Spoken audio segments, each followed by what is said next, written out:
Pinakamalaking oil facility ng Iran, binomba ng Amerika. Ito na ba ang hudyat ng katapusan ng kaguluhan sa Middle East at susuko na nga ba ang Iran?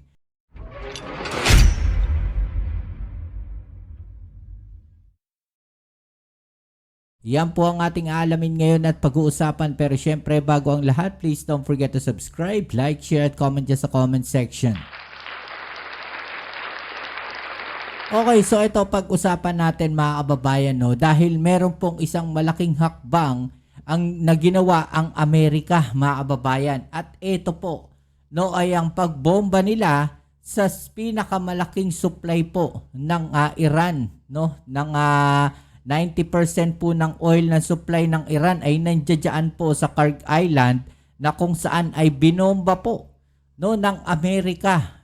No, ito na nga ba ang katapusan ng kaguluhan sa Middle East? Dahil kung titignan natin mga kababayan, hindi po gagana no ang ekonomiya ng Iran mga kababayan kapag ito pong kanilang oil supply ay maaapektuhan mga kababayan. Kagaya po na nangyayari ngayon sa buong mundo, no, nakulang po tayo sa supply ng langis mga kababayan.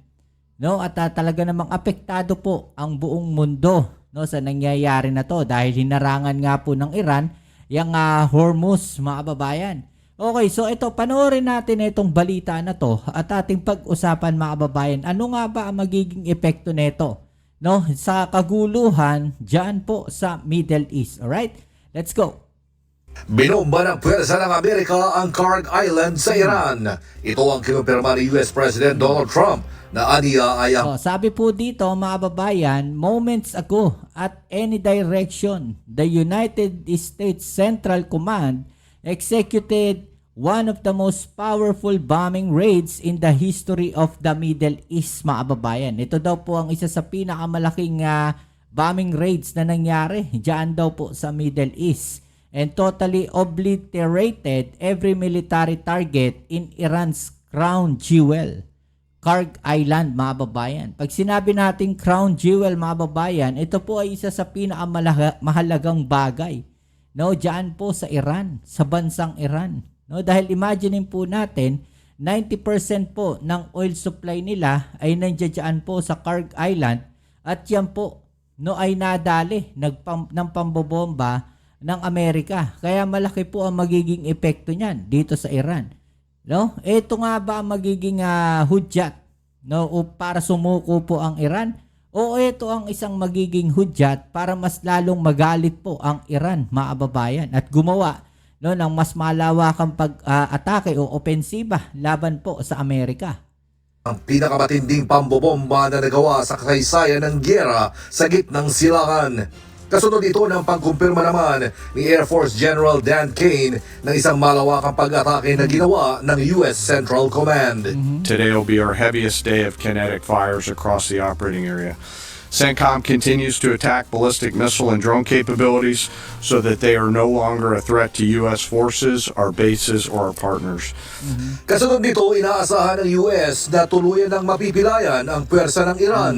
Ang Kharg Island ay isang maliit na isla sa hilagang bahagi ng Persian Gulf. Itinuturing itong crown jewel ng industriya ng langis ng bansa dahil dito dumaraan at pinoproseso ang 90% ng crude oil export ng Iran. Nako, so kung yan po, dyan nang gagaling yung supply po ng Iran, mga babayan. At kumbaga, yan yung isa no sa pinagkukuhanan nila ng kanilang malaking pera, no, at pinagkukuhanan nila ng pinakamalaking supply nila ng langis, no, malaki po ang epekto niyan sa Iran, mga babayan. 'Di ba? Hindi lang po siguro sa Iran, dahil kung meron pong sinusuplayan ng langis ang Iran, mga babayan, no, magiging apektado rin po yung mga bansa na 'yon. 'Di ba? So ngayon, binomba ng Amerika, so 90% po ng supply ng Iran no apektado, siguradong maapektuhan din po nito ang ibang bansa. No, at hindi lang yung ibang bansa, maging ang buong mundo ay baka maapektuhan din po nito.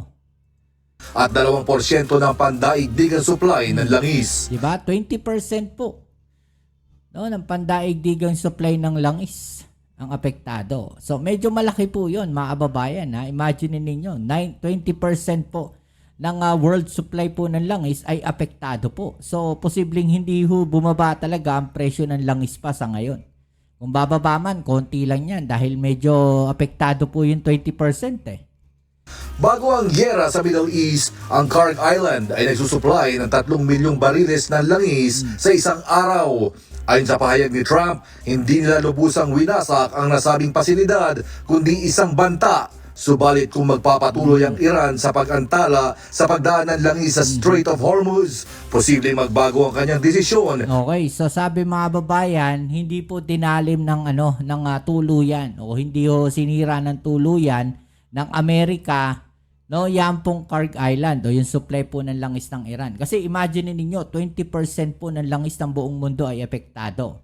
Ngayon, ito po ay parang babala, no, sa Iran na kapag hindi kayo tumigil, no, at hindi ninyo hinayaang makadaan ang mga barko, no, diyan po sa Strait of Hormuz, ay baka posible po na tuluyan po ng Amerika sirain po yung supply po ng langis ng Iran. Yan pong Kharg Island, mga babayan.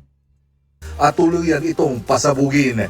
Nagpahiwatig naman si U.S. Secretary of War Pete Hegseth sa mas malalaki pang pag-atake na hindi pa nararanasan sa nakaraan upang tuluyan ng mabuwag ang pwersa ng Iranian Islamic regime. And as the world is seeing, they are exercising sheer desperation in the Straits of Hormuz. We're on plan to defeat, destroy, disable all of their meaningful military capabilities at a pace the world has never seen before. Nako, eto mga babayan, no? So sinasabi na parang gagawa sila ng isang malaking opensiba, mga babayan. Doon na hindi pa nakikita ng buong mundo siguro sa modern world, mga babayan. Sa modern day, sa modern era, no, ng gera, mga babayan, no? Hindi pa ho nakikita ng buong mundo kasi dati po nakikita natin puro tao. No, milyon-milyon nga yun mga tao no, na sumasali sa gera, mga babayan. No, pero ngayon po, no, modern day warfare na po ang nangyayari.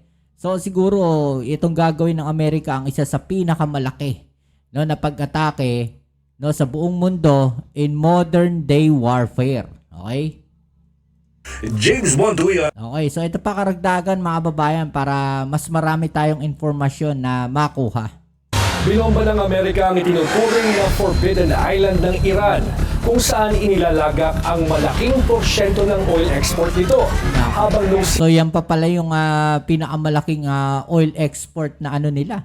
Kumbaga yan yung nagpo-produce, mga babayan, ng malaking income para sa kanila. Dahil ini-export nga nila yung mga langis na yan.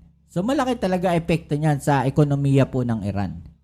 ceasefire on site pa rin sa digmaan, pinadadapa na ng krisis hindi lang ang galaw ng langis, kundi ang mga negosyo sa buong mundo. Totoo yan. Narito ang Agenda Weekend Report ni Laika Cuevas. Totoo po yun, mga babayan, no? Dahil isa po yun langis, no, sa kailangan sa mga negosyo sa ating mundo. Let's say transportation sector, kasama na po yan. Apektado po tayo dyan, mga babayan, nakikita naman natin. No, hindi tayo makakapasok sa trabaho kapag wala pong ganyang mga langis. Siyempre, hindi tatakbo yung mga sasakyan, 'di ba? Kailangan din ng langis sa enerhiya, sa sektor ng enerhiya, kailangan din po yung langis na yan, mga babayan. 'Di ba? So marami pong maapektuhan. No, dito po sa nangyayari na 'to, no, nakaguluhan sa Middle East. Lalo na nagkakaroon na rin tayo ng oil crisis, at pag nagkaroon po ng oil crisis, sama-sama na po, damay-damay na yan, mga kababayan, ekonomiya, transportasyon, no, food supply, mga kababayan, maapektuhan din yan. No, maraming maapektuhan dito sa pangyayari na ito, nakaguluhan sa Middle East. Sa pagpasok ng US-Israel-Iran war sa ikatlong linggo, pinuntiryan ni US President Donald Trump ang pangunahing oil hub sa Kharg Island sa Iran. Ang isla ang nagsisilbing export terminal ng 90% ng oil shipment ng Iran. Sa kanyang Truth Social post, sinabi ni Trump na pupulbusin niya ang oil infrastructure ng Tehran kung patuloy nitong iipitin ang mga barkong dumaraan sa Strait of Hormuz. Ayon kay analyst Bob Yoger, malaki ang papel kung makakalusot ang mga shipment sa Strait of Hormuz sa presyo ng langis at iba pang produkto. And of course, then it just passes right through to consumer goods because you got to transport everything. So for Amazon, for UPS, all the delivery, our economy has gotten used to this kind of service that we have. We can order anything from anywhere and it'll be here tomorrow. That's going to cost more money. Amongst other things, the airlines, of course, cruise ships. I mean, that's a pseudo disaster to a certain degree. Ramdam na ang domino effect ng digmaan sa iba't ibang bahagi ng mundo. Sa Pakistan, pinipili na raw ng delivery riders na magpalipas ng gutom dahil sa taas ng presyo ng langis. In these circumstances, we're struggling to make ends meet. We couldn't buy clothes or shoes for Eid. We're unable to pay our utility bills, rent, or send money home. Whatever we earn barely covers petrol and 2 meals a day. We're relying on free iftar meals to get by. Life is really tough right now. The increase in fuel prices is a huge loss for us and our families, especially for the poor. Everything has become expensive, and it's very hard for us to afford. We appeal to the government to consider our situation, please. Sa India naman, Okay, so yun din man naapektuhan din ho. Yan din po nangyayari dito sa ating bansa ngayon, mga kababayan. Diba? Nakikita naman natin, no, apektado rin tayong lahat. No, actually, no, kung mahal po, no, yung presyo ng langis, mga kababayan, marami sa ating mga kababayan ang pipiliin, no, na sumakay na lang sa mga jeep. Okay? So, kahit sumakay sila ng jeep, kung yung mga means of transportation naman natin ay umaaray din, no, sa presyo ng langis, so i-consider po na tumaas, no, yung pamasahe. At pag tumaas yung pamasahe, sunod-sunod po yan, mga kababayan. No, kasi hindi rin makakahabol, no, yung sinasahod ng taong bayan. No, pagka nagtaas yung presyo ng langis, tataas ang pamasahe, tataas din dapat ang sahod. So tataas din kasi yung mga basic commodities natin. So marami pong apektado sa pagtaas ng presyo ng langis, mga kababayan. No, tandaan po natin, no, yan pong langis ay napaka-importante po, lalong-lalo na, no, sa transportation sector dahil marami pong gumagamit niyan, yung mga pumapasok sa trabaho, 'di ba? Yan po yung number 1 na apektado diyan. Then yung sa mga means of natin, transportation para sa pag-transport ng mga foods, no, ng mga pagkain. 'Di ba? Marami pong apektado diyan. Kaya yung sinasabi nila na maraming nagtitipid, no, hindi lang ho dito sa ating bansa, maging sa buong mundo apektado po tayong lahat. nagsasara na rin ang ilang restaurant dahil sa mahal ng presyo ng gas. Tama. The faster the problem with the LPG, liquefied petroleum gas, supply is resolved, the better. We need to ensure our 25 employees are able to put food on their plates and have a roof over their heads. We also need to pay our rent. Sa pinakahuling tirada ni Trump laban sa Iran, minalit niya ang balak umanong pag-takeover nito sa buong Middle East at pauwi ng Israel. Dahil ang plano raw na ito ay tulad ng estado ng Iran, patay na. At miski raw siya, hindi masabi kung kailan huhupa ang digmaan. How long now do you think the war is likely to last? I can't tell you that. I mean, I have my own idea, but what good is it? It'll be as long as it's necessary. They've been decimated. The country's in bad shape. The whole thing is collapsing. Bukod sa epekto ng sigalot sa daloy ng produkto sa buong mundo, higit na kinundina ng United Nations ang resulta nito sa humanitarian operations. Hindi lang daw kasi sa tama ng bomba sa palitputukan may namamatay, kundi dahil hindi maabutan ng tulong ang mga nangangailangan tulad ng mga tao sa Gaza na ang kailang gawin ay maghintay. Okay, so yan mga kababayan, no? So ano pong masasabi nyo dyan? I-comment sa ibaba ang inyong mga opinion at atin yung pag-usapan. At ngayon ay nakikita natin ang isa sa pinakamalaki o sabihin natin pinakamalaking epekto po, no, na nangyayari dahil dyan sa kaguluhan na yan, no, sa Middle East, mga kababayan. Okay, so yan, kita-kits ulit tayo sa ating next video. Ito muli ang inyong Kuya Mobs, it's Mobs TV. Peace. I'm out.